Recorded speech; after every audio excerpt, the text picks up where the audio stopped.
Watch what happens when this drop impacts the ground. Every time you see this, your brain registers a specific physical event. But what if your fundamental understanding of this moment is actually a mistake? Since you were a child, you've operated on a very simple logic. You touch a puddle, you get wet. Rain falls on your clothes, they get wet.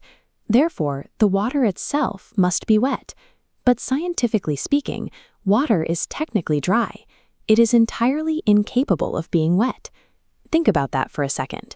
If the liquid isn't wet, what exactly are you feeling when you jump into a pool? What we observe as a simple splash is actually driven by molecular behaviors that occur far below the resolution of human sight. To see the truth, we have to dive down past the surface of your skin and look at the actual chemical interactions happening. At the atomic scale, you realize wetness is not a physical property belonging to an object. It is strictly a temporary relationship between a liquid and a totally different solid material. Notice how H2O molecules float toward microscopic ridges and latch on. We call this process adhesion, liquid molecules sticking to solid structures. Look at those contact points. That physical gripping action, that lock between distinct materials, is what generates wetness.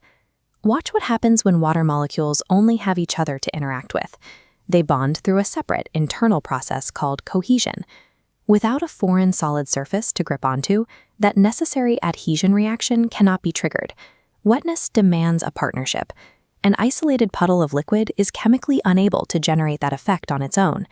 So let's take that strict rule of adhesion and apply it back to the water itself. For water itself to be wet, an individual H2O molecule would have to find a rigid solid surface on another H2O molecule and grip it. As you can see in this visualization, water molecules are fluid. They are constantly sliding right past each other, rolling and bouncing. They lack the rigid surface required for adhesion to take hold. This means water cannot possibly make itself wet, because it is the active agent responsible for causing the effect on other materials. Think of it like a campfire. Fire burns logs, leaves, and paper, but the fire itself isn't burnt. Similarly, water is merely the carrier of the wetness effect. It is never the recipient. Calling water wet is a fundamental misunderstanding of how physical properties work at the molecular level. Which brings up a very obvious question. If the liquid is completely dry, why does your skin instantly register a wet sensation the second you step into the shower? It turns out your biology is using a shortcut. Humans do not possess a single biological receptor capable of feeling wetness. Look at these nerve pathways. When liquid hits you, your nervous system registers a drop in temperature and the physical pressure of a fluid. Your brain merges those two signals together to calculate the texture of wet. The sensation of wetness is a mental interpretation of physical signals, created entirely inside your mind. Your tactile experience of the world is a biological translation. Your nervous system provides a simplified version of what is actually happening at the molecular level.